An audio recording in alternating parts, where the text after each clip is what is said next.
Kembali setelah 10.000 tahun kultivasi. Bab 137 hingga bab 143.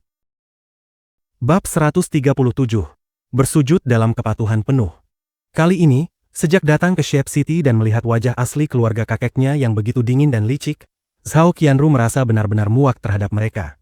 Tanpa ragu sedikit pun, ia sepenuhnya berdiri di sisi kakak iparnya. Kalian pasti datang ke sini untuk minta maaf kepada Tuan Muda Bai dan yang lainnya, kan?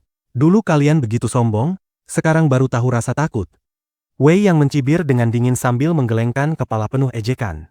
Kalau kalian memang ingin meminta maaf kepada Tuan Muda Bai, Tuan Muda Tang, dan yang lainnya, itu tidak masalah. Wei Jiehui melangkah maju dengan wajah muram. Ia merendahkan suaranya dan menegur keras. Tapi kalian juga harus tahu tempat dan waktu. Hari ini keluarga Bai, keluarga Tang, dan para tokoh besar Shape City sedang menyambut tamu terhormat. Jika kalian berani mengganggu mereka sekarang, jangan harap kaki kalian masih utuh. Aku sarankan kalian cepat pergi. Mereka berani melakukan itu padaku? Bukankah mereka justru akan ketakutan setengah mati? Jiang Tian menyesap jus buahnya dengan tenang tanpa sedikit pun memedulikan peringatan itu. Tenang saja, mereka datang justru untuk bersujud kepadaku. Jiang Tian, kamu sudah gila ya? Bagaimana bisa bicara seperti itu? Tutup mulutmu. Wei Jieqiong terkejut sekaligus marah mendengar ucapan tersebut. Ia benar-benar cemas sampai ingin menjahit mulut Jiang Tian agar berhenti berbicara omong kosong. Kalau mau minta maaf ya minta maaf saja. Kenapa masih keras kepala begini? Kamu tahu tidak? Kamu sudah memancing kemarahan banyak orang. Jika para tokoh besar itu mendengar ucapanmu barusan, kamu bahkan tidak akan bisa keluar hidup-hidup dari tempat ini. Gila. Benar-benar sudah gila. Sudah datang untuk berlutut mengakui kesalahan, tapi masih saja sombong dan berkata arogan seperti itu. Wei Jiehui gemetar karena marah, lalu berteriak, cepat pergi dari sini. Jangan sampai kalian membuat marah para petinggi itu dan menyeret keluarga Wei kami ikut celaka. Apa hakmu menyuruhku pergi? Zhao Qianru membalas dengan sinis. Bukankah kalian sendiri yang sudah mengumumkan memutuskan hubungan dengan kami? Sekarang masih berani sok mengatur. Tunggu sebentar. Jiang Tian tiba-tiba membuka matanya lebar-lebar dan menatap mereka dengan penuh minat. Kenapa kalian semua memakai seragam cadi golf? Bukankah keluarga Wei itu keluarga kaya? Semua anggota keluarga Wei langsung membeku. Wajah mereka memerah karena malu. Mereka jelas tidak mungkin mengatakan bahwa mereka berpura-pura menjadi pelayan hanya agar bisa masuk dan menunggu kesempatan bertemu Master Jiang. Urus saja dirimu sendiri. Kami pakai apapun terserah kami. Kami sedang merasakan pengalaman hidup. Semua orang mencoba menutupi rasa malu mereka dengan alasan seadanya. Haha, merasakan pengalaman hidup ya? Jiang Tian tertawa kecil. Bagus sekali. Kalau begitu tolong ambilkan aku bola golf. Sikap pelayanannya harus lebih ramah. Mendengar ejekan itu, wajah Wei Jiehui semakin hitam karena marah. Jiang Tian, jangan keterlaluan. Kalau kamu masih tidak pergi juga, jangan salahkan aku tidak menganggapmu sebagai keluarga lagi. Di samping, Wei Jinghu yang sejak tadi hanya mengamati akhirnya tidak tahan lagi. Ia maju dan menegur dengan suara berat. Kakek, buat apa buang waktu bicara dengan dia? Biar aku saja yang mengusirnya keluar. Teriak Wei yang sambil mengangkat tongkat golf dengan arogan. Tang Zhenye memimpin para tokoh besar Shape City untuk memberi hormat kepada Master Jiang. Tepat pada saat itu, Tang Zhenye tiba-tiba muncul bersama sekelompok patriarch terkemuka Shape City.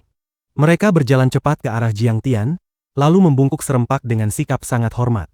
Seolah-olah sekawanan anjing setia yang akhirnya melihat tuannya.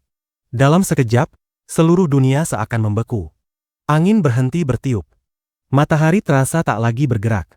Bahkan awan di langit seolah ikut membeku. Master Jiang. Semua orang dari keluarga Wei ternganga tak percaya.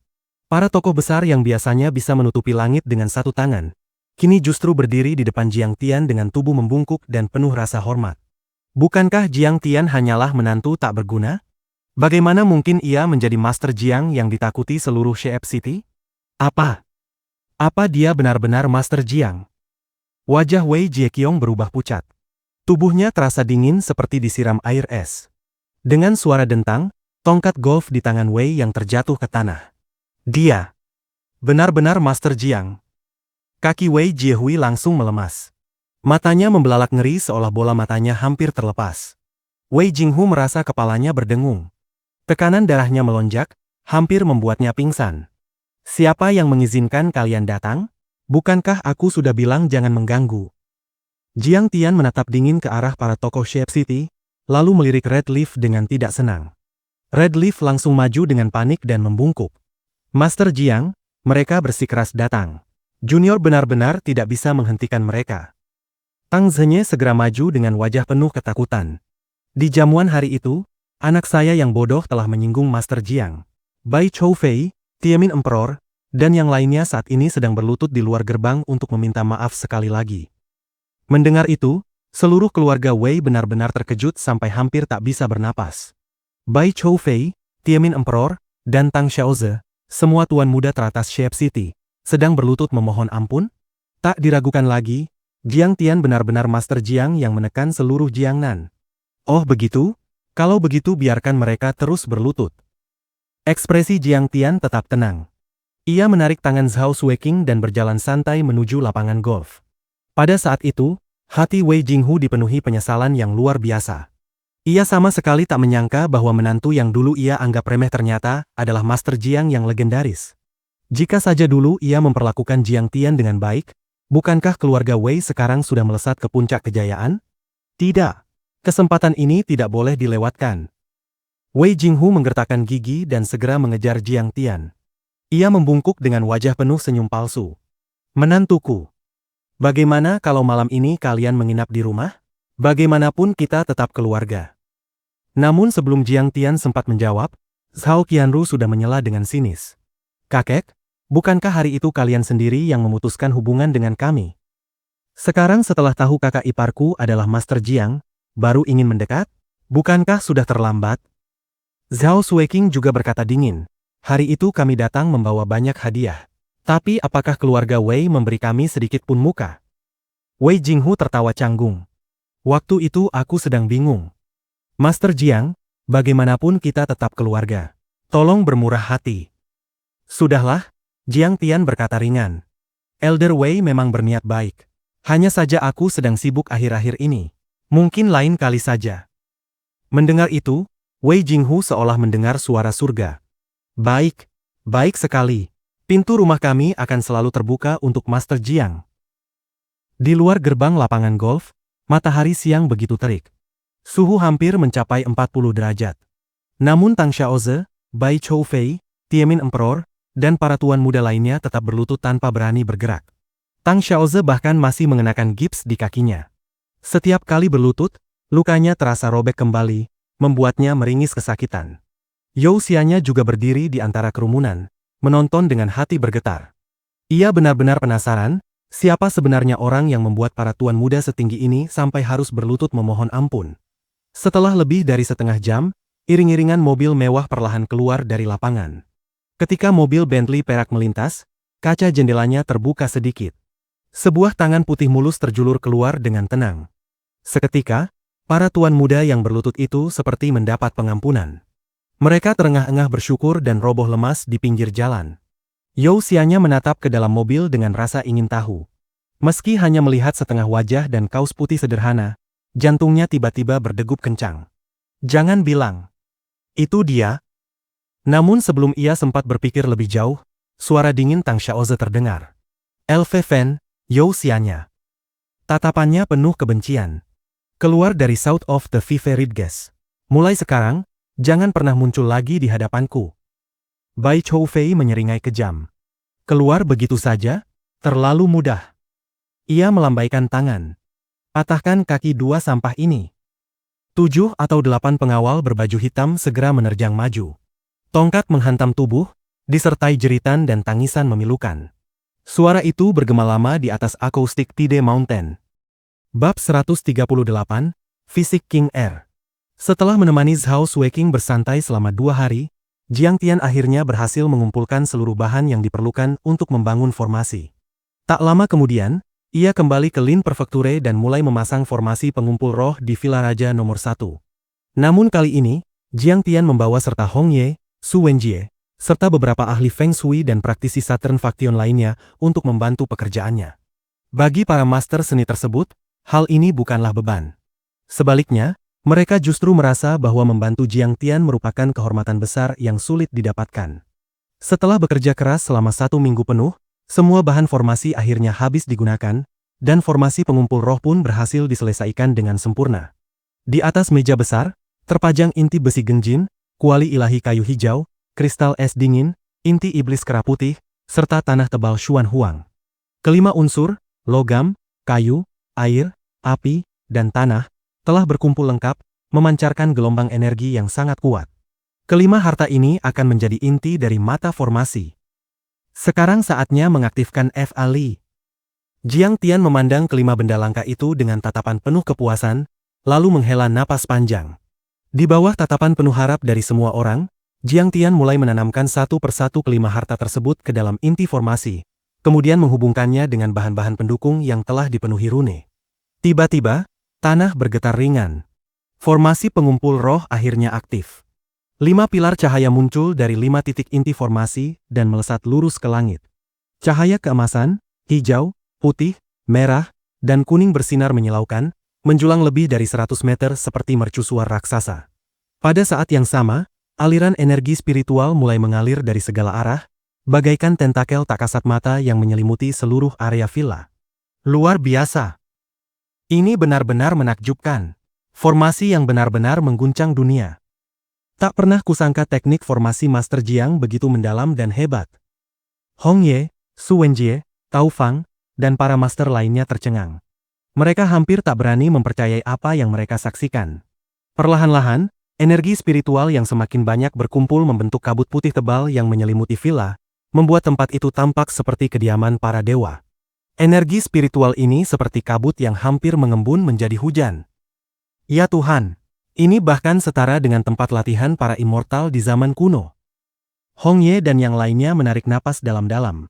Mereka merasakan seluruh tubuh menjadi segar, pori-pori terbuka, dan sel-sel tubuh seakan melompat kegirangan. Tak pernah terpikir dalam hidup ini kami bisa menyaksikan formasi sehebat ini. Benar-benar belum pernah ada sebelumnya, seperti sebuah keajaiban. Semua Master Saturn Faction hampir meneteskan air mata karena terharu dan tak kuasa menahan kegembiraan. Kalian sudah bekerja keras beberapa hari ini. Jiang Tian menunjuk sederet botol gio kecil yang telah ia siapkan sebelumnya dan berkata sambil tersenyum, ambillah masing-masing 1 botol air roh sebagai upah jerih payah kalian. Terima kasih, Master Jiang.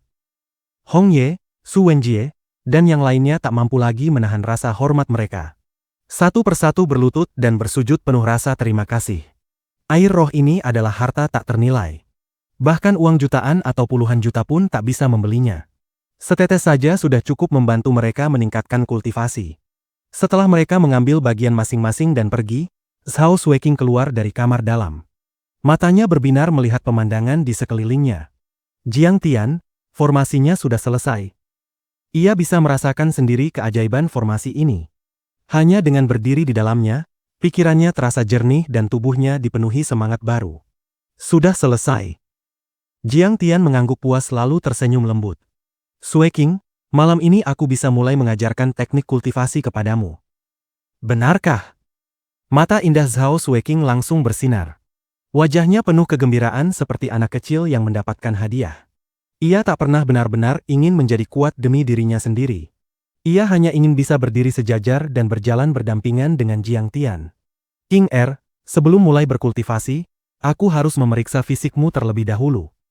Jiang Tian berkata dengan serius, hanya setelah memastikan tipe fisikmu, aku bisa memilih metode kultivasi yang paling cocok untukmu. Memang ada teknik kultivasi yang bisa dipraktikkan siapa saja. Namun teknik seperti itu seringkali tak mampu menggali potensi terbaik seseorang. Jiang Tian telah hidup 10.000 tahun dan menguasai ribuan teknik kultivasi. Jika ia hendak membimbing istri tercintanya memasuki dunia kultivasi, tentu ia ingin memberinya yang terbaik, agar kelak Zhao Xueqing bisa berdiri di puncak tertinggi, menjadi permaisuri agung di alam immortal. Lalu, bagaimana cara memeriksanya? Zhao Xueqing bertanya polos. King Er, kau harus melepas semua pakaianmu. Dan aku perlu meraba tulang-tulangmu untuk pemeriksaan menyeluruh. Jawab Jiang Tian sambil terbatuk canggung. Apa? Wajah Zhao Xueqing langsung memerah. Matanya berkabut malu. Ia mencubit Jiang Tian dengan gemas. Suamiku. Jangan-jangan kau cuma ingin mengambil keuntungan dariku. Bukan begitu. Jiang Tian buru-buru menjelaskan dengan serius. Aku memang memiliki kesadaran ilahi yang bisa melihat fisikmu. Tapi pemeriksaan yang paling akurat tetap harus dilakukan secara menyeluruh, termasuk otot, pembuluh darah, hingga struktur tulang. Ini demi masa depan kultivasimu. Kita tidak boleh melakukan kesalahan sedikit pun. Oh, begitu ya? Zhao Xueqing akhirnya mengangguk meski masih sedikit ragu. Kalau begitu, kita ke kamar saja. Di kamar tidur yang wangi dengan aroma mawar, Zhao Xueqing ragu sejenak. Namun akhirnya ia masuk ke kamar mandi. Suara gemericik air pun terdengar. Jiang Tian duduk menunggu di sofa dengan hati sedikit gelisah. Tak lama kemudian, pintu kamar mandi terbuka. Zhao Xueqing keluar dengan tubuh dibalut handuk mandi. Kulitnya putih seperti giok, wajahnya merona karena uap hangat. Husband, aku sedikit takut. Air mata berkilau di sudut matanya. Kenapa? Jiang Tian bertanya lembut. Bagaimana kalau bakat bawaanku buruk? Kalau ternyata aku tidak cocok berkultivasi? Jiang Tian tersenyum lalu memegang wajahnya dengan penuh kasih. King Er, jangan khawatir. Bahkan kalau bakatmu kurang baik, aku punya ribuan cara untuk memperbaikinya. Selama hatimu kuat, tidak ada yang mustahil. Mendengar itu, Zhao Xueqing akhirnya merasa tenang. Dengan ragu dan malu, ia perlahan melepaskan handuknya. Sosok tubuh yang begitu indah pun terungkap di depan Jiang Tian. Kulitnya halus seperti sutra, lekuk tubuhnya anggun, memancarkan pesona alami yang memikat hati. King Er, kau begitu cantik. Hati Jiang Tian bergetar hebat. Ia memeluknya erat tanpa mampu menahan diri. Selama 10.000 tahun, tak terhitung dewi dan peri yang mencoba menggoda dirinya. Namun tak satu pun mampu menggoyahkan hatinya. Karena satu-satunya yang selalu ada di benaknya hanyalah Zhao Xueqing. Kini wanita yang ia rindukan selama ribuan tahun itu berada tepat di pelukannya. Bagaimana mungkin ia bisa tetap tenang? Namun tepat di saat terakhir, Jiang Tian tiba-tiba berhenti. Tidak bisa. Zhao Xueqing menatapnya bingung. Kenapa? Banyak tipe fisik memerlukan tubuh perawan agar bisa berkultivasi dengan sempurna. Aku khawatir hal ini akan memengaruhi masa depanmu, jawab Jiang Tian sambil tersenyum pahit. Oh, jadi begitu. Zhao Xueqing cemberut kesal, namun akhirnya mengerti. Setelah menenangkan diri, Jiang Tian mulai memeriksa fisiknya dengan kesadaran ilahi. Namun baru beberapa saat, wajah Jiang Tian tiba-tiba berubah pucat. Apa yang terjadi? Zhao Xueqing bertanya cemas. Tidak mungkin. Keringat dingin mengalir di dahi Jiang Tian. Jangan-jangan fisikmu adalah jenis itu. Saat memeriksa, ia merasakan seolah kesadarannya hampir tersedot habis. Tubuh Zhao Xueqing seperti lautan bintang yang luas, seperti lubang hitam yang mampu menelan segalanya. Perasaan lelah luar biasa menyerangnya hanya dari pemeriksaan singkat itu. Dalam benaknya, Jiang Tian langsung teringat pada sebuah fisik legendaris yang sangat langka di dunia kultivasi. Fisik peri Phoenix tanpa noda. Bab 139, Fisik yang mendominasi. Terhadap keadaan seperti ini, Jiang Tian hanya bisa menggambarkannya dengan satu istilah, tubuh spons. Jenis fisik ini terkenal karena kehampaannya yang ekstrim serta kemampuan menyerap yang sangat kuat. Ia dapat menelan hampir segalanya, menampung segala bentuk energi kehidupan, lalu meleburkannya menjadi kekuatan kultivasi. 10.000 tahun yang lalu, pernah ada seorang permaisuri agung yang memiliki fisik seperti ini. Ia memimpin kekaisaran Xiaohua, menyapu ratusan juta tahun cahaya wilayah bintang, dan membuat seluruh era tunduk di bawah kakinya. Namun, fisik semacam ini juga memiliki kelemahan fatal. Kultivasi yang telah terbentuk tidak dapat dilepaskan sebagai serangan. Sama seperti spons yang tidak bisa memeras air dari dirinya sendiri tanpa bantuan kekuatan luar. King Er, jangan cemas. Biar kuperiksa lagi. Memikirkan hal ini, Jiang Tian mulai merasa gelisah. Namun ia tetap memaksakan senyum untuk menenangkan istri tercintanya, lalu kembali memadatkan kesadarannya menjadi benang-benang halus untuk menyelidiki tubuh King Er lebih dalam. Pemeriksaan ini berlangsung hampir 1/4 jam penuh. Bahkan Jiang Tian merasa seolah-olah kesadarannya hampir tersedot habis oleh tubuh Zhao Xueqing. Tubuh yang jelas-jelas terbuat dari daging dan darah itu, di dalamnya ternyata begitu luas dan tak terbatas. Setiap meridian bagaikan sungai besar yang mengalir tanpa ujung. Energi darahnya seperti awan yang menutupi langit. Bahkan sebuah sel kecil pun terasa luas dan rumit layaknya sebuah planet. Ia seolah mencakup segalanya, Sebuah pemandangan megah yang tak terlukiskan. Kesadaran spiritual Jiang Tian yang luar biasa kuat itu perlahan-lahan terulur semakin tipis, seperti sayap jangkrik atau benang sutra yang hampir putus. Namun tetap saja, ia belum mampu melihat wujud sejati dari fisik ini. Rasa sakit menusuk tiba-tiba muncul di lautan kesadarannya. Jiang Tian buru-buru menarik kembali kesadarannya. Baru saat itulah ia menyadari bahwa seluruh tubuhnya telah basah kuyup oleh keringat dingin. Wajah Jiang Tian pucat pasi.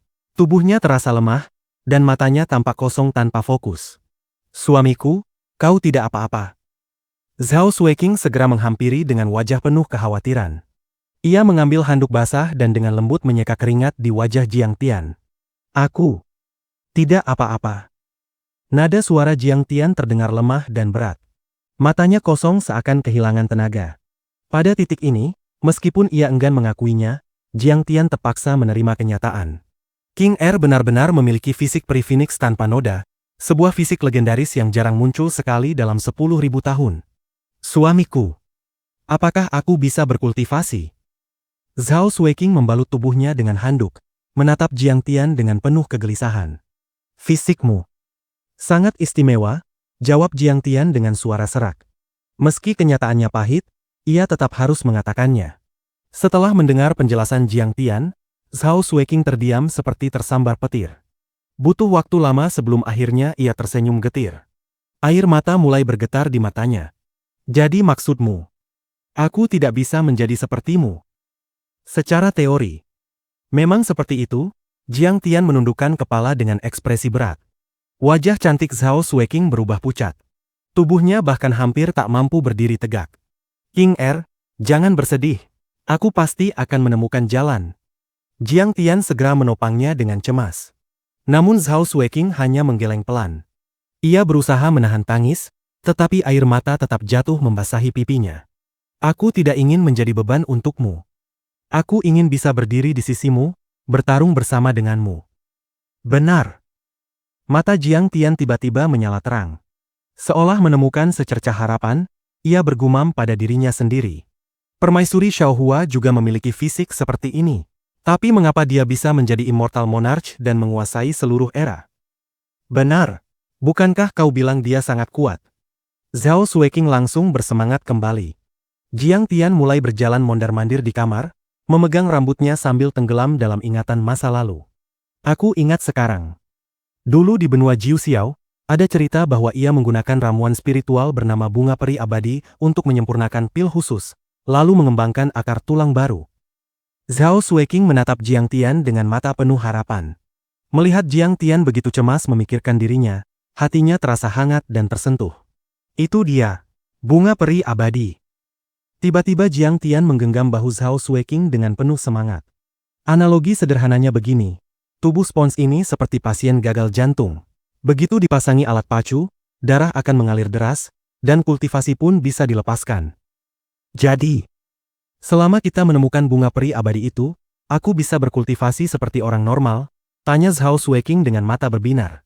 Namun tak lama kemudian senyumnya memudar. "Tapi, menurut yang kau katakan, energi spiritual di bumi sekarang sangat lemah. Bukankah ramuan seperti itu hampir mustahil ditemukan?" "Jangan khawatir." Jiang Tian melambaikan tangan dengan percaya diri. "Sekalipun aku harus menembus lautan api, menjelajahi 9 langit, menyusuri 5 samudra, bahkan melangkah ke jalur kuno bintang dan melintasi alam semesta, aku pasti akan menemukan bunga peri abadi itu untukmu." "Jiang Tian, terima kasih." Hati Zhao Sueking terharu. Ia memeluk Jiang Tian erat-erat, air mata kembali mengalir di wajahnya. Janji-janji seperti, "Aku akan memetik bintang untukmu," sering diucapkan para pasangan sebagai kata-kata manis belaka. Namun Jiang Tian benar-benar berniat melakukannya. Selain itu, Jiang Tian menyadari satu hal penting. Meskipun King Er belum bisa menggunakan kekuatannya untuk bertarung, ia tetap bisa berkultivasi. Seperti bendungan yang terus menyimpan air, suatu hari nanti, saat menemukan bunga peri abadi, semua energi itu akan meledak seperti sungai deras yang tak terbendung. Setelah berpikir matang-matang, Jiang Tian akhirnya memilih teknik kultivasi untuk Zhao Sueking. Seni umur panjang kekosongan. Teknik ini diciptakan oleh seorang tokoh agung bernama Ren Tianzun, yang kemudian menjadi Immortal Monarch legendaris. Kelebihan terbesar teknik ini adalah tubuh kultivatornya seperti kehampaan, memiliki kemampuan menyerap energi spiritual luar biasa kuat.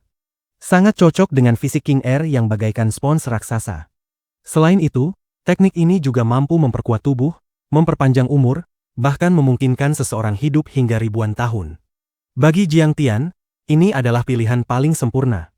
Setelah mengajarkan seluruh metode latihan kepada Zhao Xueqing, ia langsung duduk bersila dan mulai berlatih sesuai petunjuknya. Detik berikutnya, pemandangan yang mengejutkan pun muncul. Angin dan petir bergejolak di seluruh villa. Kabut spiritual berputar seperti naga yang berlari kencang menuju tubuh Zhao Xueqing.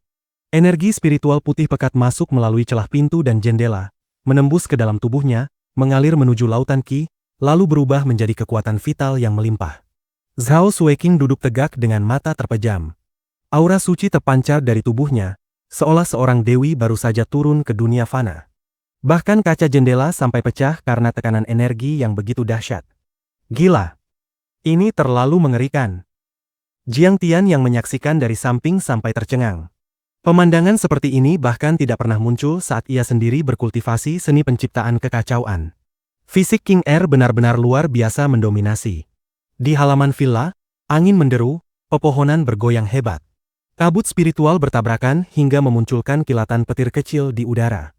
Gui Jiaoti yang sedang mengumpulkan air roh, sampai ketakutan setengah mati dan berlari masuk seperti tikus dikejar badai. Jiang Tian hanya bisa terdiam sambil bergumam. Kalau King Air terus berkultivasi seperti ini selama sebulan, jangan-jangan semua energi spiritual di Lion Peak dan Danau Embroidery akan habis diserapnya. Keesokan paginya, ketika matahari mulai terbit, Zhao Xueqing akhirnya menyelesaikan satu siklus kultivasi. Rasanya luar biasa. Kulitnya tampak semakin cerah, tubuhnya segar bugar. Meski semalam suntuk tidak tidur, ia justru merasa pikirannya 100 kali lebih jernih. Ini baru efek paling dasar dari kultivasi. Jiang Tian tersenyum. Mulai sekarang, tubuhmu akan semakin sehat dan kuat. Zhao Xueqing tertawa manis. Kalau begitu, aku akan menghadiahimu sarapan penuh cinta. Setelah sarapan, Zhao Xueqing berkata ceria. Suamiku, temani aku ke kantor ya.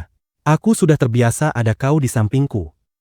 Aku tidak ikut, jawab Jiang Tian sambil menggeleng. Kenapa?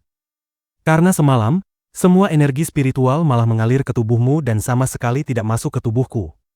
Jiang Tian memasang wajah getir seolah ingin menangis tanpa air mata. Fisikmu itu benar-benar terlalu mendominasi. Bab 140, Liburan Hari Nasional. Begitulah, dalam sisa waktu 1 bulan berikutnya, Jiang Tian hampir tidak pernah meninggalkan villa nomor 1. Ia mengurung diri untuk berlatih tanpa henti. Pada siang hari, King Air pergi bekerja seperti biasa. Malam harinya, ia kembali dan berkultivasi bersama Jiang Tian. Daya pemahamannya terhadap kultivasi benar-benar mengejutkan. Banyak hal yang ia tangkap dengan cepat, bahkan seringkali ia mampu berdiskusi dengan Jiang Tian mengenai teknik latihan, memberikan sudut pandang baru yang membuat Jiang Tian sendiri tercerahkan. Hanya dalam waktu 1 bulan, King Air telah berhasil menembus tahap Qi Disciple. Hanya saja, tanpa adanya bunga peri abadi, kekuatan yang terkumpul itu masih belum bisa ia gunakan. Tahap dari tingkat ketiga Qi Cultivating menuju tahap Qi Disciple merupakan sebuah penghalang penting. Kuncinya terletak pada proses pemadatan Qi. Ini adalah hasil perpaduan antara kesadaran spiritual dan energi vital. Energi vital yang melimpah menyatu dengan seutas kesadaran, membentuk sesuatu yang memiliki kehendak sendiri. Seolah-olah menjadi perwujudan lain dari sang kultivator, mampu membantu dalam menyerang ataupun bertahan. Pada tahap ini, Jiang Tian memilih untuk kembali melatih metode utama kehidupannya yang lampau, yaitu seni naga biru laut awan. Tujuannya adalah memadatkan 2 wujud naga biru. Satu naga biru akan menjadi roh penjaga formasi pengumpul roh, melindungi villa nomor 1. Sebenarnya, formasi pengumpul roh hanyalah formasi dasar tanpa kemampuan menyerang ataupun bertahan. Karena itu Jiang Tian berencana memperkuat naga biru tersebut agar berkembang menjadi formasi agung naga biru yang memiliki fungsi pertahanan sekaligus daya mematikan. Sementara naga biru yang kedua akan menjadi miliknya pribadi, membantu Jiang Tian dalam pertempuran, baik menyerang maupun bertahan. Di sisi lain, perkembangan perusahaan farmasi Zhao bisa dikatakan sangat pesat. Salep pemulih otot menyapu pasar bagaikan pisau panas yang memotong mentega. Penjualannya melonjak drastis, ditambah lagi dengan pesanan besar dari pihak militer. Perusahaan itu benar-benar berada di puncak kejayaan. Hanya dalam 3 bulan, penjualan salep pemulih otot telah melampaui angka 5 miliar, dengan laba bersih mencapai 1 miliar. Jika dilihat dari sisi laba semata, pada tahun 2007, perusahaan farmasi Zhao sudah masuk dalam 30 besar perusahaan farmasi teratas di seluruh Tiongkok. Suatu hari, Jiang Tian sedang duduk bermeditasi di villa nomor 1. Tiba-tiba Zhao Qianru berlari masuk dengan wajah ceria. "Kakak ipar, ini sudah liburan hari nasional. Ayo kita pergi jalan-jalan." "Aku mana punya waktu untuk main-main? Lihat saja villa ini." Jiang Tian mengusap kepalanya sambil tersenyum tak berdaya. "Kakak ipar, kau dulu pernah bilang akan menemaniku sebelum aku punya pacar. Tapi sekarang kau cuma menemani kakakku saja. Sama sekali tidak memedulikanku." Gadis itu mengenakan pakaian santai yang segar dan ringan. Kakinya jenjang dengan sepatu hak tinggi, sementara kedua tangannya memeluk lengan Jiang Tian sambil merengek manja. Jiang Tian hanya bisa terdiam. Janji yang dulu ia ucapkan, kini benar-benar menjadi hutang. "Oh iya, kakak ipar. Kami berencana pergi bermain ke Laizhou. Kau ikut saja, ya?" Zhao Qianru berkata dengan penuh harap. "Aku tidak ikut," Jiang Tian menggeleng. "Apa yang bisa kulakukan di sana? Ada jurang generasi. Kita tidak punya banyak kesamaan." "Kakak ipar, masa janji sendiri tidak ditepati? Hati-hati nanti aku mengadu ke kakakku." Gadis kecil itu mengerucutkan bibirnya sambil menghentakkan kaki, jelas mulai kesal. Jiang Tian akhirnya menyerah. "Baiklah. Asalkan kakakmu setuju, aku ikut." Zhao Qianru langsung menelepon Zhao Shueqing, menjelaskan situasinya, lalu menyerahkan ponsel kepada Jiang Tian. "Ini, kakakku mau bicara." "Sayang, bagaimana menurutmu?" tanya Jiang Tian sambil tersenyum. "Pergilah menemani Qianru berlibur," jawab Zhao Shueqing dengan lembut. "Kau terlalu sibuk akhir-akhir ini. Entah mempelajari formasi, atau memikirkan masalah fisikku. Selain itu, Qianru masih muda dan agak ceroboh. Kalau kau ikut, aku akan lebih tenang." "Tenang saja. Selama ada aku, tidak ada yang berani menyentuh sehelai rambut pun dari Qianru," janji Jiang Tian. "Kau sendiri tidak ikut?" tanyanya lagi. "Tidak. Perusahaan sedang kebanjiran pesanan.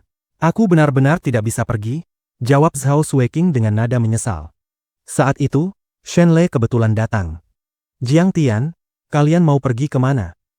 Pembangunan formasi beberapa waktu lalu memang memerlukan banyak tenaga, termasuk orang-orang yang paham konstruksi. Shen Lei dan Zheng Li pun ikut membantu. Belakangan, Jiang Tian memperhatikan bahwa hubungan mereka berdua tampak semakin dekat, seperti ada benih cinta yang tumbuh. Ia merasa cukup senang melihat perubahan itu. "Kami mau ke resort Danau Qiandao," jawab Jiang Tian. "Kami juga mau ikut," seru Shen Lei dan Zheng Li bersamaan. "Master Jiang jangan pelit.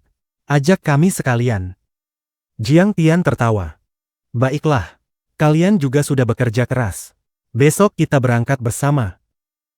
Keesokan paginya, semua orang berkumpul di depan Villa Lakeshore. Dari pihak Jiang Tian, hanya ada 2 orang, Shen Lei dan Zheng Li. Sementara Zhao Qianru membawa 5 atau 6 teman kuliahnya. Terlihat jelas bahwa teman-teman Zhao Qianru berasal dari keluarga cukup berada. Mereka semua datang mengendarai mobil pribadi dan berpakaian mewah. Jiang Tian sendiri malas mengemudi, jadi ia membawa mobil golf tua milik perusahaan konstruksi. Di badan mobil bahkan masih menempel tulisan iklan. "Tanah, batu, pasir, jasa konstruksi." Salah satu teman kuliah Zhao Qianru, Liu Wenhong, melirik mobil itu dengan sinis. "Qianru, mobil kakak iparmu. Cukup unik ya. Jaga mulutmu. Kau sama sekali tidak tahu kemampuan kakak iparku." Zhao Qianru membalas dengan tajam. "Bukankah kakak iparmu cuma orang biasa? Kudengar dia bahkan pernah diusir dari rumahnya sendiri," ejek Liu Wenhong. Zhao Qianru mendengus dingin. "Kau tidak ada apa-apanya dibandingkan kakak iparku." Mendengar itu, Liu Wenhong hampir muntah darah karena kesal. Namun ia tetap penasaran dengan sosok kakak ipar legendaris Zhao Qianru itu. Di bawah bujukan Chu Yue, akhirnya rombongan pun berangkat. Setelah menempuh perjalanan hampir 4 jam, mereka tiba di Laizhou. Begitu keluar dari pintu tol, sudah ada beberapa mobil sport mewah yang menunggu.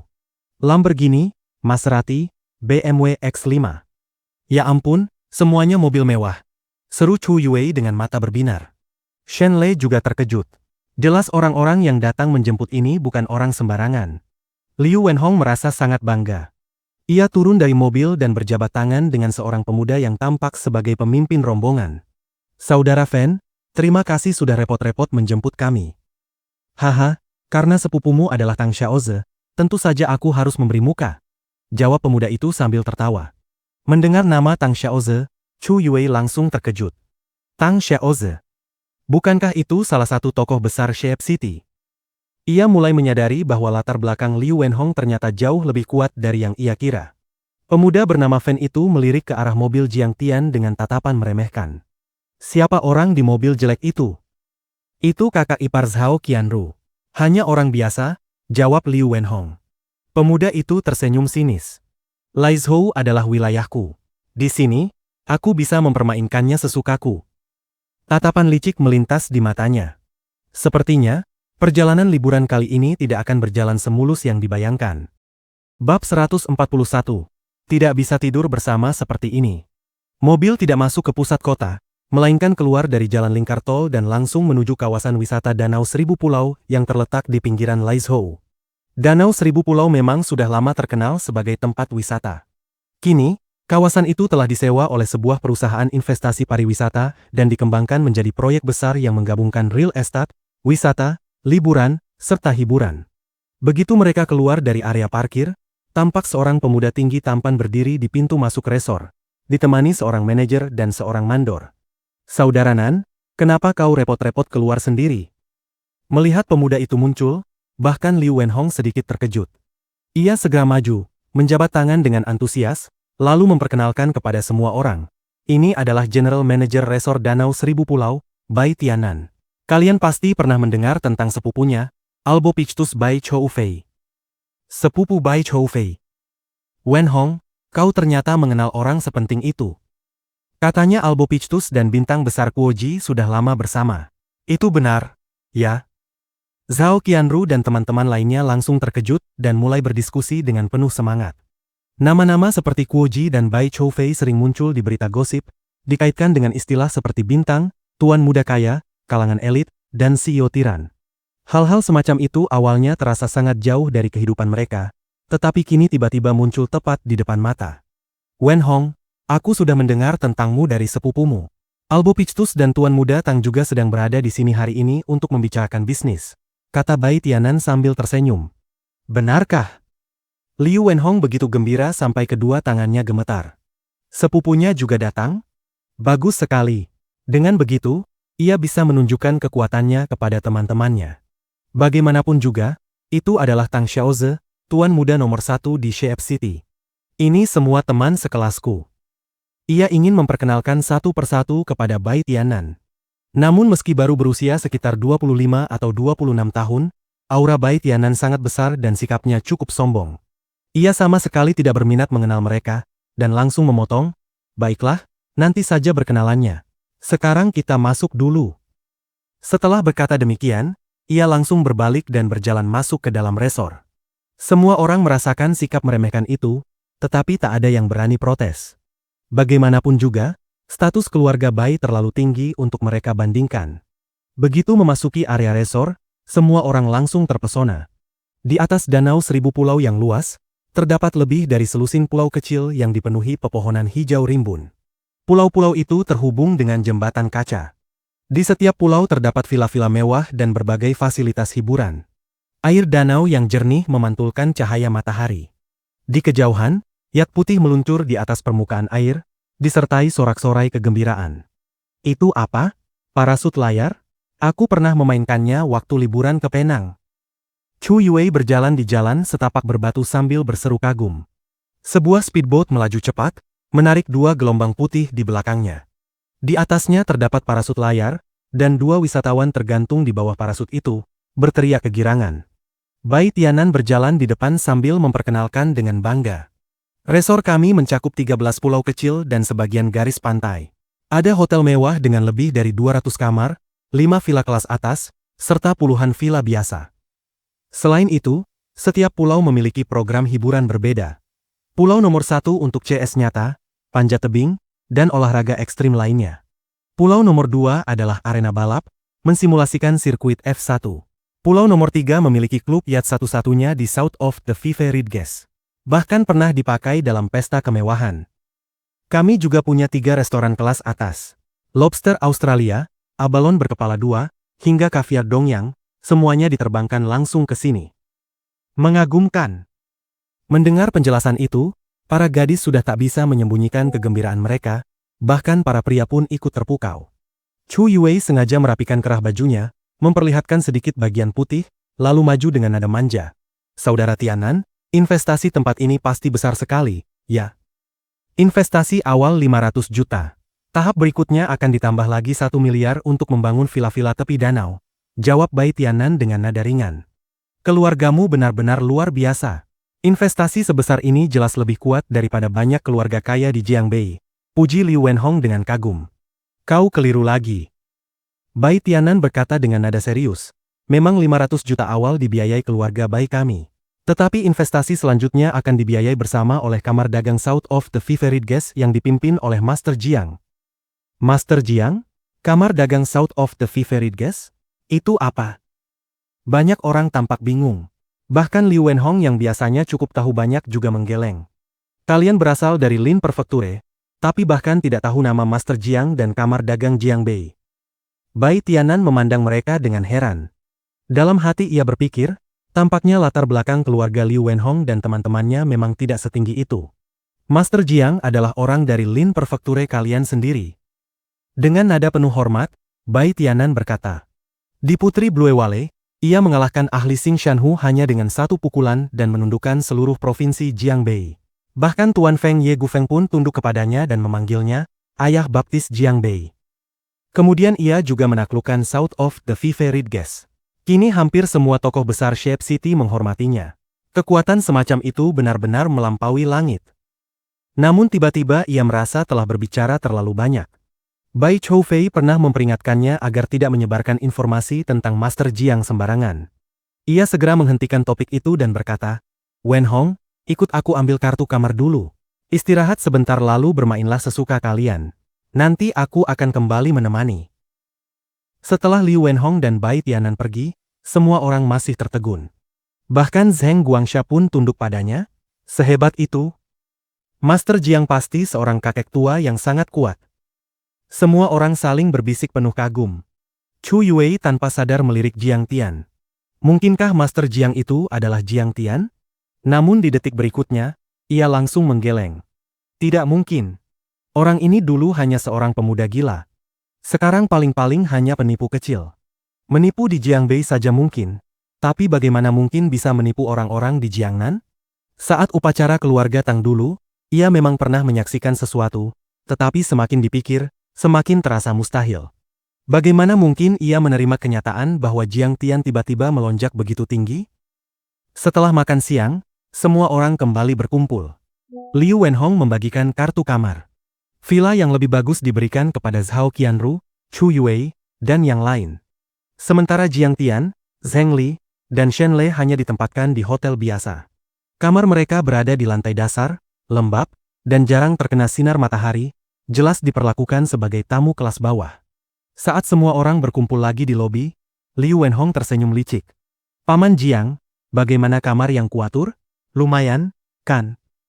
Jiang Tian sebenarnya tahu bahwa ia sengaja disisihkan, tetapi sama sekali tidak peduli. Lingkungannya cukup baik. Terima kasih atas pengaturannya, jawabnya dengan tenang. Sikap acuh tak acuh itu justru membuat Liu Wenhong semakin kesal. Kenapa kakak iparku tidak tinggal bersama kami? Tanya Zhao Qianru bingung. Hehe, villa sudah penuh. Jadi aku hanya bisa mengatur kamar biasa untuk Paman Jiang, jawab Liu Wenhong dengan senyum palsu. Oh, begitu ya? Zhao Qianru mengangguk, lalu tiba-tiba berkata dengan nada mengejutkan. Kalau begitu, kakak ipar, malam ini kita tidur satu kamar saja. Hah? Tidur bersama? Liu Wenhong seolah disambar petir. Bukankah dia kakak iparmu? Kenapa bisa tidur satu kamar? Benar. Dulu aku sering tidur bersama kakakku. Apa salahnya tidur bersama kakak ipar? Memangnya aku harus lapor padamu? Jawab Zhao Qianru sambil memeluk lengan Jiang Tian. Jiang Tian hanya bisa terdiam tak berdaya. Semua teman kuliah memandang Liu Wenhong dengan penuh simpati. Ini benar-benar gila. Wen Hong berniat menembak Zhao Qianru, tapi malah jadi begini.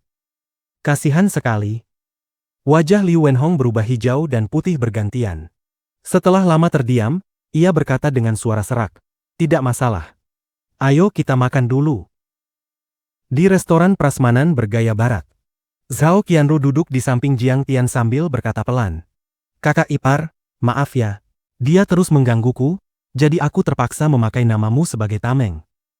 "Setidaknya beritahu dulu lain kali, biar aku siap mental," jawab Jiang Tian sambil tersenyum. "Tidak perlu, kakak ipar sudah paling tampan," balas Zhao Qianru sambil tertawa. Tak lama kemudian, Liu Wenhong ikut duduk di meja yang sama. Dengan wajah muram dan penuh iri, ia berkata dingin, "Paman Jiang, bocah bernama Shen Lei itu temanmu, ya?" "Benar. Teman sekelasku, hubungan kami cukup baik." "Kenapa?" tanya Jiang Tian sambil menatapnya dengan heran. Bab 142, aku selalu sangat mudah bergaul. Bocah itu ingin mengambil proyek di Shape City. Bersama ayahnya, dia datang menemui ayahku. Liu Wenhong menggelengkan kepala, wajahnya penuh kesombongan dan penghinaan. Dia terlalu berhayal, bukan? Hanya membawa beberapa botol maotai lalu ingin menjilat ayahku. Benar-benar lelucon. Dengan nada mengejek, Liu Wenhong melanjutkan. Aku langsung mengusirnya seperti mengusir anjing liar. Bahkan botol maotainya kubuang ke tong sampah. Bocah itu ketakutan setengah mati, hampir saja berlutut di depanku. Di sampingnya, wajah Shen Lei langsung memucat. Matanya penuh kemarahan dan rasa terhina. Jelas apa yang dikatakan Liu Wenhong bukan kebohongan. Oh begitu ya? Jiang Tian mengerutkan kening. Untuk pertama kalinya, amarah mulai mengendap di dadanya. Liu Wenhong semakin menyulut api dan berkata dengan bangga.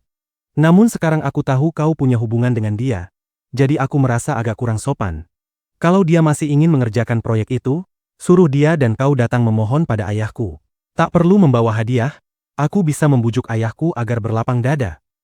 Jiang Tian tetap tenang dan berkata perlahan. "Pulanglah dan sampaikan pada ayahmu, semua proyek yang akan diinvestasikan ayahmu, mulai sekarang semuanya harus diserahkan kepada Shen Lei." Liu Wenhong tertegun sejenak, lalu tertawa penuh hinaan. "Jiang Tian, menurutmu kau siapa? Gila ya? Memangnya kau bisa memutuskan hal semacam itu?" Jiang Tian tersenyum tipis. "Aku bisa memutuskan atau tidak, silakan tanyakan saja pada Tang Xiaoze, atau pada ayahmu sendiri. Dan satu hal lagi, jangan ganggu Qianru lagi. Dia sama sekali tidak menyukaimu." "Omong kosong." Liu Wenhong membanting meja, menunjuk hidung Jiang Tian dan berteriak marah. "Aku tidak peduli apa hubunganmu dengannya. Intinya, menjauhlah darinya. Kalau tidak, aku pasti akan menghabisimu." "Liu Wenhong, jaga mulutmu." Shen Lei tak tahan lagi dan ikut membanting meja. Di Lin Prefekture, Jiang Tian dan Long Gaitian adalah orang yang bisa bicara dengan suara besar. Shen Lei boleh saja dihina, tetapi ia tidak akan membiarkan sahabat baiknya direndahkan. "Heh, Yao Zhenghao, Long Gaitian." Wajah Liu Wenhong penuh ejekan. Di hadapan paman Tang Zhenye dan sepupuku, mereka bahkan tak lebih dari kentut. Chu Yue ikut menyeringai dingin. "Jiang Tian, kau pikir kau bisa melawan Liu Wenhong? Meskipun dia masih muda, dia keponakan Tang Zhenye. Kau mungkin bisa makan di Lin Prefekture, tapi ini Laizhou." Runtuhnya keluarga Wei memang berdampak besar. Tetapi bagi anak-anak keluarga menengah seperti Chu Yue, kejadian itu terlalu jauh dari dunia mereka. Mereka hanya melihat berita sekilas. Oh, keluarga Wei jatuh, lalu selesai. Mereka tidak pernah menyelidiki kebenaran di baliknya, apalagi mengetahui hubungan Jiang Tian dengan perubahan besar itu. Dalam pandangan Chu Yue, Jiang Tian mungkin bisa menipu orang di Jiangbei. Tetapi jika bertemu dengan tokoh besar Jiangnan, ia pasti akan berlutut tunduk. Bagaimanapun, keluarga Tang Shape City bahkan jauh lebih kuat dari seluruh Jiangbei. Liu Xiao hanya mengundang Zhao Qianru, bukan mengundangmu. Cepat enyah. Benar. Bersama orang kampungan sepertimu hanya membuat kami malu. Karena merasa sedang makan dari tangan Liu Wenhong, para mahasiswa itu pun berdiri di sisinya dan mulai menyerang Jiang Tian dengan sikap arogan. "Kalau kau masih tidak pergi, aku akan memanggil sepupuku untuk mematahkan kakimu." Merasa berada di atas angin, Liu Wenhong menunjuk hidung Jiang Tian dengan congkak. "Wenhong, kau ada di sini." Tiba-tiba terdengar suara pria yang dalam. Beberapa pemuda tampan dengan aura luar biasa masuk dari pintu restoran. Sepupu, aku membawa beberapa teman kuliah untuk bermain. Melihat orang itu, Liu Wenhong langsung merasa mendapat sandaran dan bergegas menyambut dengan senyum lebar. Ini Tang Xiaoze. Semua orang langsung memandang penuh kekaguman. Sangat tampan, sangat berwibawa. Inilah yang benar-benar disebut tuan muda papan atas. Mata Chu Yue berbinar penuh pemujaan. Liu Wenhong langsung menunjuk ke arah Jiang Tian dan berkata dingin. Orang bermarga Jiang ini adalah kakak ipar dari gadis yang kusukai, tapi dia malah ingin mendekatinya. Tolong bantu aku memberinya pelajaran. Patahkan saja kakinya. Baru setelah diarahkan oleh Liu Wenhong, Tang Xiaoze melihat dengan jelas siapa orang yang dimaksud. Senyumnya langsung membeku. Detik berikutnya, lututnya melemas tanpa sadar. Buk! Ia langsung berlutut di lantai. Saya tidak tahu Master Jiang datang secara pribadi. Saya terlambat menyambut, mohon maafkan saya. Setelah lebih dari sebulan pemulihan, Tang Xiaoze memang sudah bisa berjalan normal. Tetapi bayangan Jiang Tian sudah lama tertanam sebagai mimpi buruk di hatinya. Dulu, di pesta kemewahan, Jiang Tian memerintahkan kakinya dipatahkan. Bahkan ayahnya berkata bahwa Master Jiang sudah menunjukkan belas kasihan. Kalau tidak, membunuhnya pun tidak akan ada yang bisa berbuat apa-apa. Benar. Jiang Tian bahkan bisa membunuh tanpa ada yang berani menentang. Mo Haoxiong dibakar menjadi abu. Wei Peng mati hanya dengan satu tatapan. Bahkan Wei Shuofeng, Grandmaster ilmu sihir, tewas di tangannya. Kengerian itu sudah mengakar dalam-dalam di benak Tang Xiaoze. Dan sekarang, sepupunya yang bodoh ini malah berani menyentuh adik ipar Jiang Tian? Bukankah itu sama saja ingin membunuhnya? Apa? Tuan muda Tang berlutut pada Jiang Tian. Semua orang langsung terpaku di tempat. Bukankah dia hanya orang biasa? Mengapa Tang Xiaoze sampai berlutut di hadapannya? Ini benar-benar tidak masuk akal. Jiang Tian bahkan tidak meliriknya. Ia tetap menikmati tiram panggangnya, lalu mengangguk ringan. Oh, keluarga Tang memang pandai sekali merayu wanita. Sepupu, apa yang kau lakukan? Liu Wenhong masih bingung. Orang ini hanya menantu keluarga Zhao, bekerja di bidang tanah dan batu bersama Shen Lei. Tang Xiaoze hampir ingin menangis. Ia benar-benar takut setengah mati pada Jiang Tian. Kengerian masa lalu langsung memenuhi hatinya. Diam kau! Ia melompat bangkit dan menampar wajah Liu Wenhong dengan keras. Plak! Darah langsung mengucur dari hidung Liu Wenhong. Sepupu, kenapa kau memukulku? Liu Wenhong menutup wajahnya dengan bingung. Tang Xiaoze menggertakkan gigi.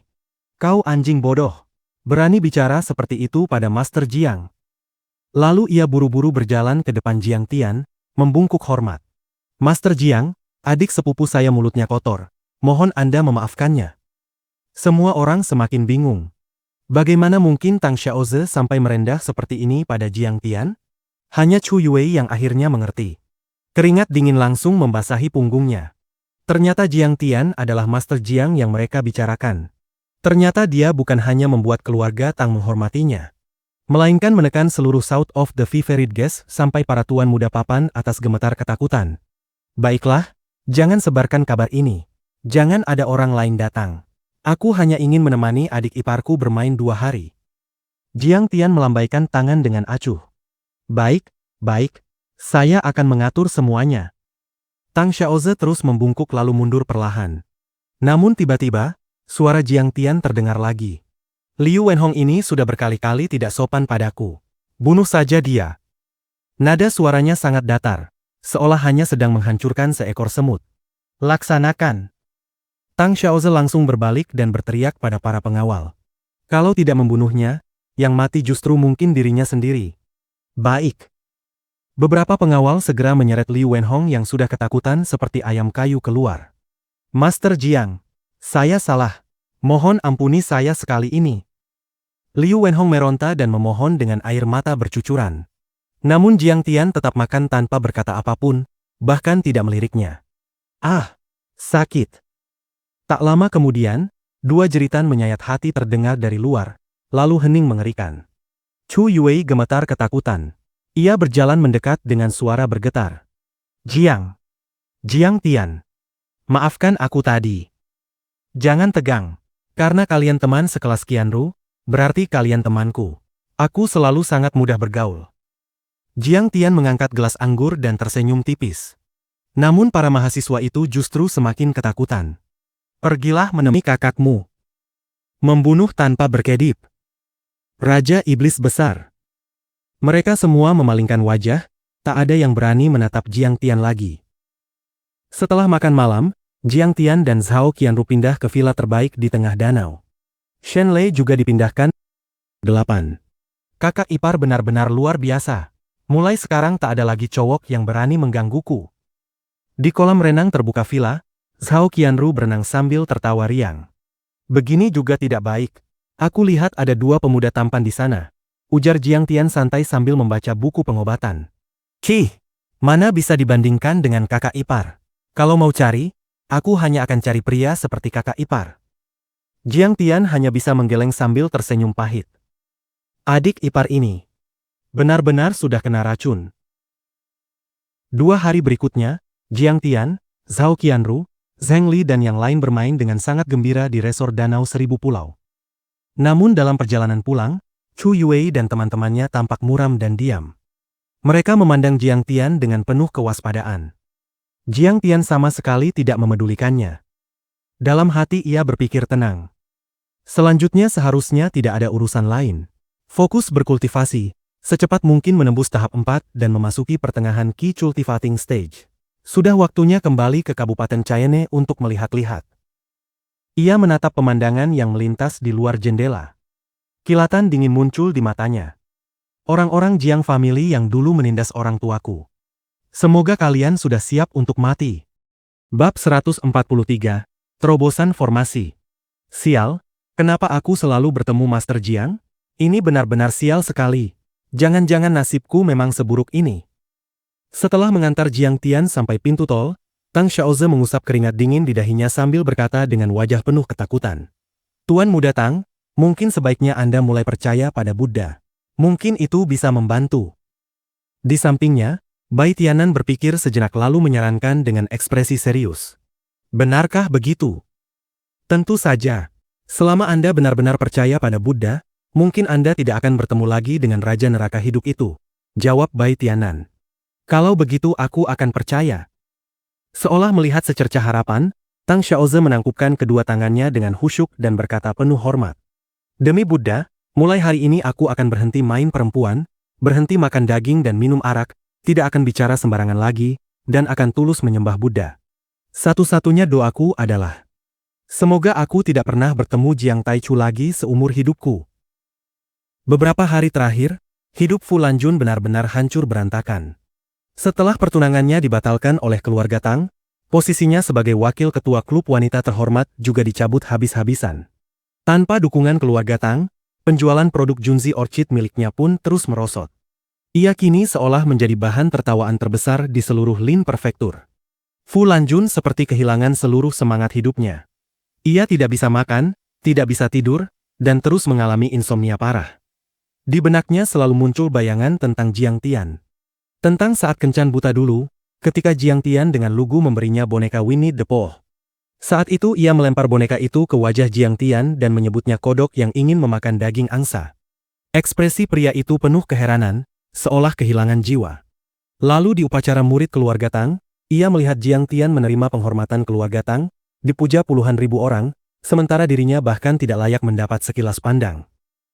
Berbagai gambaran terus melintas di depan matanya seperti lentera yang berputar.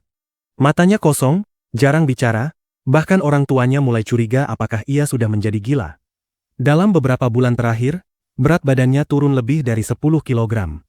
Malam itu, setelah makan beberapa suap saja, Fu Lanjun berbaring di tempat tidur dan terus membolak-balik tubuhnya tanpa bisa tidur. Jiang Tian, si sampah yang dulu pura-pura gila itu. Bagaimana mungkin tiba-tiba menjadi Master Jiang? Sebagai wanita yang lama berjuang di dunia bisnis Shanghai, ia memiliki pola pikir rasional dan teliti. Semakin ia memikirkannya, semakin sulit baginya untuk mempercayai kenyataan ini. Akhirnya ia menggertakkan gigi, berganti pakaian, lalu diam-diam keluar rumah menuju Villa King nomor 1. Sahabatnya, Lu Biao, kini telah menjadi pengikut kecil Jiang Tian dan hampir setiap hari mengirimkan kabar kepadanya. Ia tahu bahwa Jiang Tian kini tinggal di Villa King nomor 1. Bahkan You Xianya yang sudah berkembang di Shape City pernah memperingatkannya untuk tidak pernah memprovokasi Jiang Tian lagi. Ketika ditanya alasannya, You Xianya justru gemetar ketakutan dan pergi tanpa menjawab. Pukul 5 pagi, langit mulai memutih di timur. Fu Lanjun dengan mudah mendorong pintu gerbang villa. Kabut tebal menyelimuti area itu. Tumbuhan hijau subur tumbuh di mana-mana. Batu-batu tersusun indah. Pemandangan itu benar-benar seperti negeri dongeng. Apakah tidak ada yang tinggal di sini? Jangan-jangan Lu Biao salah informasi. Melihat pintu villa terkunci rapat, ia naik ke dek observasi di atap. Jiang Tian. Ia berseru kaget. Di sana, Jiang Tian sedang duduk santai di kursi goyang, menyeruput teh dengan tenang. Aku tahu kau akan datang. Jiang Tian meneguk tehnya, lalu tersenyum mengejek. Kau pikir kau dewa? Bisa tahu segalanya? Melihat sikap Jiang Tian yang tenang, Fu Lanjun langsung merasa marah. Tatapan Jiang Tian membuatnya sangat tidak nyaman, seolah ia hanya semut kecil yang sedang dipandangi dengan penuh keangkuhan. Ia gemetar menahan emosi lalu berteriak. Aku tidak percaya kau adalah Master Jiang. Kenapa tidak? Jiang Tian menyipitkan mata, tampak tertarik. Kenapa? Sederhana saja. Karena itu tidak masuk akal. Fu Lanjun meluapkan seluruh keluh kesahnya. Kau diperlakukan seperti tamu terhormat oleh keluarga Tang. Bahkan kelompok Jiang Bei menganggapmu pemimpin, aku tidak percaya. Karena kau sama sekali tidak punya kualifikasi menjadi tokoh besar. Kau tampak rendah hati, tapi sebenarnya arogan. Kau mengabaikan semua aturan sosial dan sama sekali tidak tahu cara menjalin hubungan. Dari latar belakang keluarga Jiang sudah merosot. Bahkan kau diusir karena menyinggung tokoh besar dari Yanjing. Dari kemampuan, kau lebih buruk dari Liu Tianle, bahkan lebih buruk dari Long Gaitian. Dari IQ, kau pernah gila, bertindak sembrono tanpa pikir panjang. Kau hampir tidak ada bedanya dengan orang gila. Kau tidak berpendidikan, hanya lulus dari sekolah kelas rendah, bahkan nyaris gagal karena menyontek. Karaktermu buruk, latar belakangmu buruk, kemampuanmu buruk, IQ-mu juga buruk. Dengan semua itu, bagaimana mungkin kau adalah Master Jiang? Jadi hanya ada dua kemungkinan. Kau penipu, atau mereka semua buta. Setelah berteriak habis-habisan, tubuhnya gemetar. Semua keraguan, ketakutan, dan rasa malu yang ia pendam selama ini akhirnya meledak. Fu Lanjun sejak kecil menerima pendidikan elit, belajar di London Business School, dan selalu bangga dengan kemampuannya membaca orang. Namun dalam urusan Jiang Tian, ia benar-benar salah besar. Oh, hanya karena itu. Jiang Tian tersenyum tipis. Kau sebenarnya tidak bodoh. Hanya saja. Kemampuanku memang bukan sesuatu yang bisa ditebak oleh orang biasa. Dan sayangnya, kau hanyalah orang biasa. Jiang Tian memandang kota yang perlahan terbangun di bawah cahaya pagi. Kau tidak akan pernah bisa membayangkan bahwa di balik dunia biasa ini, ada dunia lain yang nyata. Dan sayangnya, kau takkan pernah bisa masuk ke dalamnya. Dunia lain. Fu Lanjun kebingungan. Benar. Jiang Tian berdiri perlahan. Karena kau sudah datang hari ini, biar kutunjukkan dunia itu padamu. Ia menginjak tanah dan berteriak. Formasi, aktifkan. Tiba-tiba, sebuah pilar cahaya melesat ke langit di antara Danau Embroidery dan Gunung Singa. Kabut spiritual bergolak seperti ombak besar, menyelimuti seluruh villa. Dua naga kabut putih raksasa muncul dari awan, meraung ke langit. Apa? Apa ini? Fu Lanjun terhuyung mundur ketakutan. Dua naga itu seperti makhluk hidup, mengelilingi Jiang Tian dengan patuh. Sekarang kau tahu jawabannya. Jiang Tian menatapnya dingin. Aku menaklukkan Jiang Bei dan South of the Five Rages bukan dengan latar belakang atau koneksi. Melainkan dengan kekuatan yang bisa mengendalikan hidup dan mati orang lain. Melihat pemandangan bak legenda ini, hati Fu Lanjun benar-benar hancur. Jadi, dia benar-benar seperti dewa. Penyesalan luar biasa membanjiri hatinya. Air mata mengalir deras saat ia berlari keluar villa dengan langkah sempoyongan. Pada pagi 28 November 2007, di Gunung Singa, formasi naga biru agung akhirnya sempurna. Hari itu, Jiang Tian berhasil memadatkan dua naga spiritual dan resmi melangkah ke tahap menengah Qi Cultivation. Lin Prefektur sudah stabil. Saatnya kembali ke kampung halaman. Jiang Tian sama sekali tidak memedulikan kepergian Fu Lanjun. Pikirannya melayang ke Jinling, ke Kabupaten Chayenne, tempat ia tumbuh besar. Pelan-pelan saja. Biarkan ayah dan ibu menua sedikit lagi. Mengingat orang tuanya yang sudah 10.000 tahun tak ditemui, mata Jiang Tian sedikit memerah. Saat itu Zhao Sueking, mengenakan piyama sutra putih, berjalan mendekat. Ibu dan ayah sangat merindukanmu. Bahkan ayah meneleponku secara pribadi. Oh, benarkah? Jiang Tian tertegun. Dalam kehidupan sebelumnya, ayahnya Jiang Zixing adalah wakil Bupati Chayenne, orang yang pendiam dan jarang mengungkapkan perasaan. Dalam ingatan masa lalu, setelah Jiang Tian membuat kekacauan besar, ayahnya bahkan harus menunduk meminta maaf demi dirinya. Namun kini, semuanya akan berbeda. Aku bilang pada ayah bahwa kau sedang meneliti resep obat. Meski dia tidak sepenuhnya percaya, nadanya penuh kelegaan, ujar Zhao Sueking lembut. Ia tak tahu bahwa bagi Jiang Tian, perpisahan ini bukan 1 tahun, melainkan 10.000 tahun. Tak lama lagi akan ada konferensi investasi di Cheyenne County. Kilatan dingin muncul di mata Jiang Tian. Di sanalah ayah dulu difitnah korupsi. Dan dari situlah serangan besar terhadap keluarga Jiang dimulai. Namun kali ini, aku tidak akan membiarkan siapapun menyentuh keluargaku lagi. Bersambung.